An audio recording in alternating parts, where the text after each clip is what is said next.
me.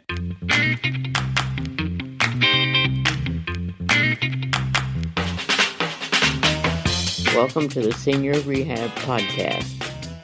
The podcast for rehab clinicians that want to better serve older adults.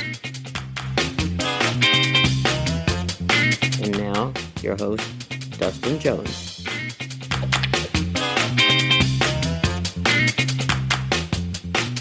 Hey, Dustin, what's up? Karen Litzy, how you doing? I am good. Just a little backstory here. So Dustin and I have now been chatting for 2 hours, and we have been chatting about our upcoming talk at CSM, which is going to be Tuesday at 11:30 in the Grand Hyatt. No, Friday from 11 to 1. It's not on Thursday? No. What? Are you sure? Seriously, are you sure? All right, let me look.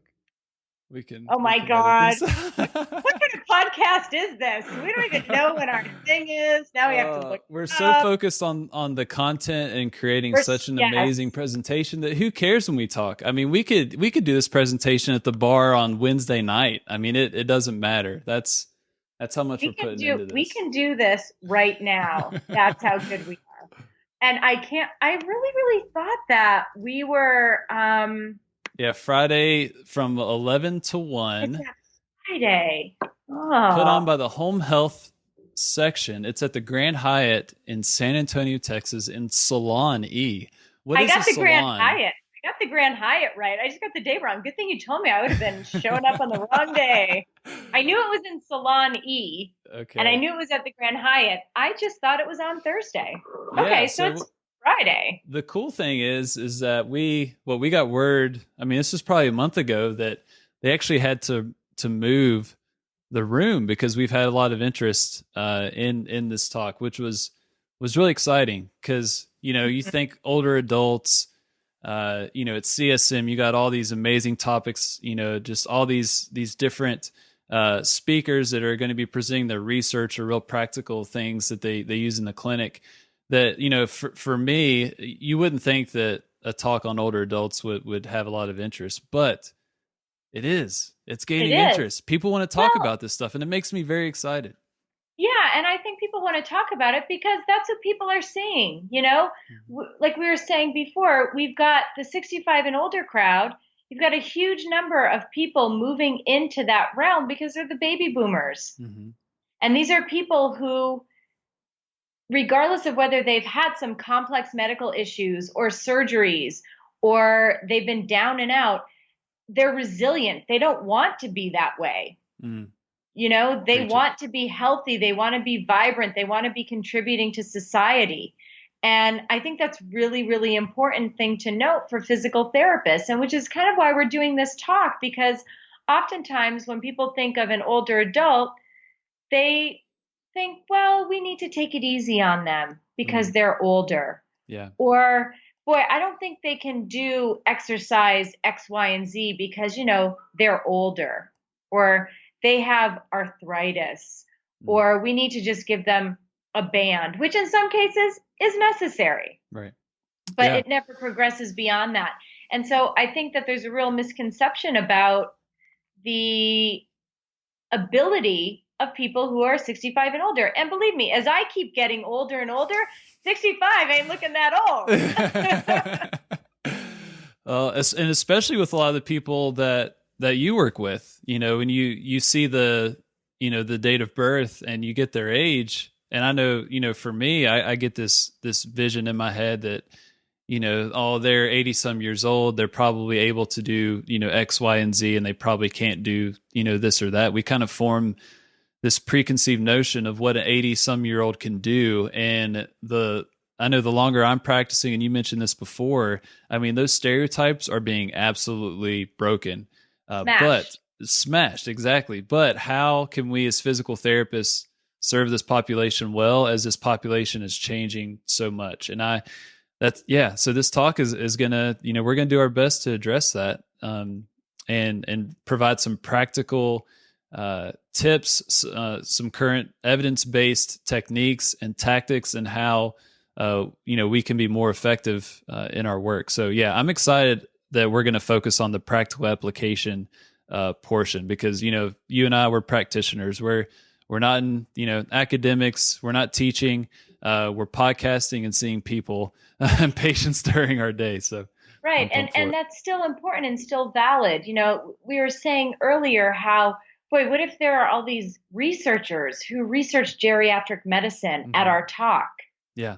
And we're not researchers. And so I think we got that little creeping up of imposter syndrome starting to get into our heads, which should not be.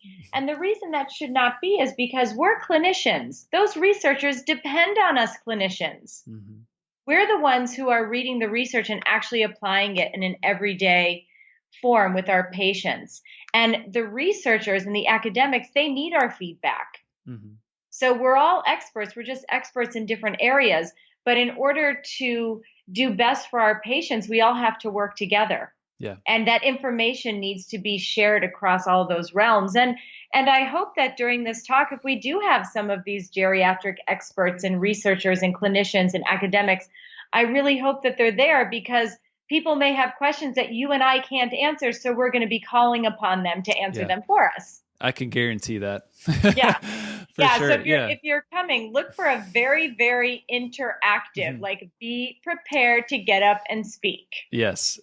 I like to view this more as a conversation than a presentation. And, you know, we're going to have students, we're going to have seasoned veterans, we're going to have new grads, we're going to have people in academics doing research or mainly teaching, and then, you know, the full-time clinicians. So it's going to be a collective group of people that I feel like everyone has something to bring to the table in terms of this topic. And, you know, I know we're going to do our best to let the voices be heard and interact with people to make, just make it a conversation, not just us kind of preaching from the pulpit, if you will. Absolutely. Yeah, absolutely. And I also hope one of my goals for this talk is I hope that we can help to break some of those biases that you had mentioned earlier, that a lot of therapists think they just see the date of birth and the past medical history. And first thing that comes to mind is, oh boy, this is going to be hard. Oh boy, this is going to be something. And we've all had those biases. I certainly have. And so hopefully we can get people to, and I heard this at the Graham sessions in regards to something else, but to face those biases, acknowledge that those biases are there, and then get over it. You know, there's no other way around it. So if this talk does nothing else, in my opinion, then get people to face their own biases, get people to realize that, wow, this population is so much more robust and vibrant than maybe I thought it would be. And hey, you know something? This is also a really great group of people to work with. Yeah. Because not only do you have to challenge yourself, I think, as a therapist, because listen, you're not working with a healthy 30-year-old who maybe had an ACL reconstruction. That's a very sort of A to B to C kind of a rehab. You're working with people who are going to have monthly to weekly ups and downs. And so you have to really use your critical thinking skills to be able to apply the best physical therapy techniques and exercises and progressions with these patients. Yeah. Yeah, I agree. It's, you know, you mentioned your goal. I What's share your that. goal? I'm going to say the same thing you mentioned. I won't steal yours. No. It doesn't matter. My goal, it doesn't matter. But it's related. But my goal is that there's going to be that PT student or the fresh PT or the new grad that, you know, maybe an outpatient orthopedics, you know, kind of went down the sports route. You know, they wanted to work with athletes, but they got out in the real world and they're in that outpatient orthopedic clinic, and, you know, probably over 60 to 70% of their caseload is, you know, 65 and up.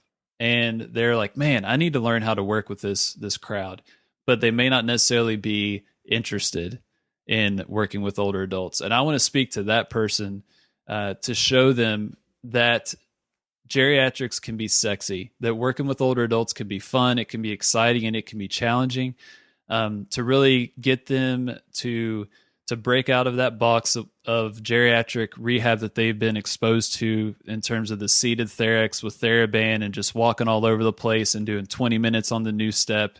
Just kind of that typical therapy that we have all seen, out in the real world, to get them, stress their imagination muscles a little bit and just think about how they can really have an impact for these people. But to generate some excitement and to get people more interested in, whether it's the home health setting, skilled nursing facility, acute care, whatever setting, but just to have that desire to work with this population as, that's not the norm. So right. That's a long goal, but yeah, that's what I want to do with this talk. Yeah. And I think what's going to be interesting, and again, we spoke about this earlier, is that we both work in a home health setting, but we have slightly different populations, right? So the populations that I work with, and some I work with strictly for wellness training, are certainly over 65, but they still go to work every day. They're walking 6 miles a day on the weekend. They're, not a homebound patient, right? Which is a little different than the population that you're seeing. Exactly. And so I think that it will give people a wide range of ideas. Yes. Yeah, we got to focus on scaling. And so that's where I think, I'm really glad that we partnered up for this, because, we can take just a very fundamental, useful exercise like the squat, like we talked about, and we can scale that to the patients that I work with that, would be considered homebound, to the patient that you're working with, the 87-year-old that's still, walking 6 miles on and riding the subway going to work. Just these awesome stories that you have that we can scale it up and down based on, the patient's ability. So that's what is exciting. And I think that the people walking in, regardless of their setting, they're gonna walk away with some very useful information that they'll be able to use come Monday when they get back from Texas, or Tuesday. You should take a day off on Monday. I never take a day off. Are you kidding me? You're not beast. Here. I'm lucky. I'm lucky I'm not working on Sunday when I get back from CSM. I fly in on Sunday. I'm lucky I'm not working Sunday night. Good point. Well, let's just kind of bullet point what we're going to talk about. We're not going to go into any detail because we want you to come to the talk Friday at 11. So do you want to just take the listeners kind of through the bullet points of what we're going to talk about so they kind of can get a little excited? Yeah. Okay. So we're going to set the stage, just kind of frame the desired objectives with the talk. And I don't want to say objectives as, for you to fall asleep when you say that, but like, what are you going to walk away with when you come to this talk? So we're going to frame the discussion on the biases that we may have, how to acknowledge those, how to confront those, how to change them. And then, kind of shift into kind of the practical side of things of, all right, you have this patient with you that is an older adult. Are they appropriate for strength training? Who should strength train? Who should not strength train? How do we go about figuring out, strength training appropriate for this person? So we'll make that very, very applicable. So you will know exactly what to do come Monday or Tuesday, whenever you decide to go back to work. And then we'll dive into kind of how to get the game plan. How do we prescribe exercises in a way they're going to be effective, but also efficient? That's not going to be a waste of their time and our time, and they're actually going to do when we leave, because we all, almost all of us, discharge our patients for, variable periods of time. That we want to establish building a habit and a lifestyle, not just, just this routine that, they more than likely won't do when we're gone. And then lastly, we'll kind of break down some of the big exercises that, we get a lot of bang for our buck that we can scale to the person that I'm working with that can't get out of their bed, or, the person that you're working with that's walking 6 miles a day. So yeah, I think that's the quick and dirty. Anything I left out? I don't think so. I don't think so. That sounds good to me. And we've kind of split up the talk to make it really easy for people to ask questions. And so we want you to come with your questions. We want you to come armed with some questions. And if we can't answer them, then somebody else will. Yes. Somebody in that audience is going to get called out, which is because what I did last time I did a talk at CSM, I didn't know the answer to a question. So I saw someone in the audience who did and made them come up to the mic. It's just that easy. No shame. Yes. No shame. And I think what's going to be fun about this talk is, like you said, it's going to be a conversation. So we want people to raise a hand. We will come out into the audience with a microphone. I mean, we might be wearing workout clothes if we're allowed to. So if we have sneakers on, then I can run out into the audience. If I have heels on, we'll get a student to run out into the audience. We'll make it happen. We'll make it happen. So if someone cannot come to the talk, that they're not able to come to CSM, how could they follow along? How should we handle that? So there will be a hashtag on Twitter. So if you're on Twitter, you can follow the hashtag Old Not Weak CSM. And then we will also be putting a lot of the research that we used for this talk. Any slides, which will be minimal. This is not going to be like 50, 60 slide deck kind of talk. So if you're coming for that kind of talk, you're going to be disappointed. But you can also go to oldnotweak.com, and we'll put up a lot of different stuff on there too after the talk. So if you missed it, you can get all the research. And I don't know. I think that's it, because I don't think you can videotape this stuff. But yeah, we're not doing that. So yeah. Hashtag Old Not Weak CSM. Yeah. Follow that, and then oldnotweak.com. And yeah, we'll make sure to have lots of goods up on there. If you go to that URL before CSM, you may or may not see some good stuff there, but be sure to check it afterwards. Yeah, be sure to check it afterwards. And then we can maybe even update that afterwards and talk a little bit more about what we did. We can maybe do a blog or something like that on it, and we'll see. And we can also get people's reactions afterwards. We can force them. We can force people afterwards to do a quick podcast. Yes, we'll force them to answer our questions during the talk, and then we'll force them. So basically, we're doing nothing. Exactly. Yes, that's work smarter, not harder, Karen. That's it. That is the theme: is work smarter, not harder. Which means we're going to make all the smarter people work harder than us. Exactly. Nah. Awesome. But at any rate, check out oldnotweak.com. Certainly after our talk, which is January. It is January 17th. 17th. Yes, to get Friday, it together. 11 a.m. to 1 p.m. Grand Hyatt San Antonio in Salon E. Salon E. I don't know how big the room is, but and the goal here, like we said, is to bring a little more awareness to the older population and what they can do, break up some biases, and be trending on Twitter. How hard could it be? Exactly. That's funny. All right. Well, thank you, Karen. I'll see you in Texas. Thank you. I will see you in Texas. And everybody, we hope to see you there as well. Yes. And I imagine we'll probably be at that bar later on that evening. At some point. We'll be somewhere. We'll be somewhere. So you can certainly find us. We'll be all over the place. All right. Thank you, Dustin. And I look forward to CSM. Hit me. Thank you for listening to the Senior Rehab Podcast. If you enjoyed this episode, you should hop on over to seniorrehabproject.com to find more helpful content. You can also find out how you can join the team and be a part of the private Facebook group, the monthly mastermind meetup, and have a say in the content and direction of this podcast. Once again, that's seniorrehabproject.com. I appreciate you, and I'll talk with you soon. But in the meantime, do not forget to stay funky.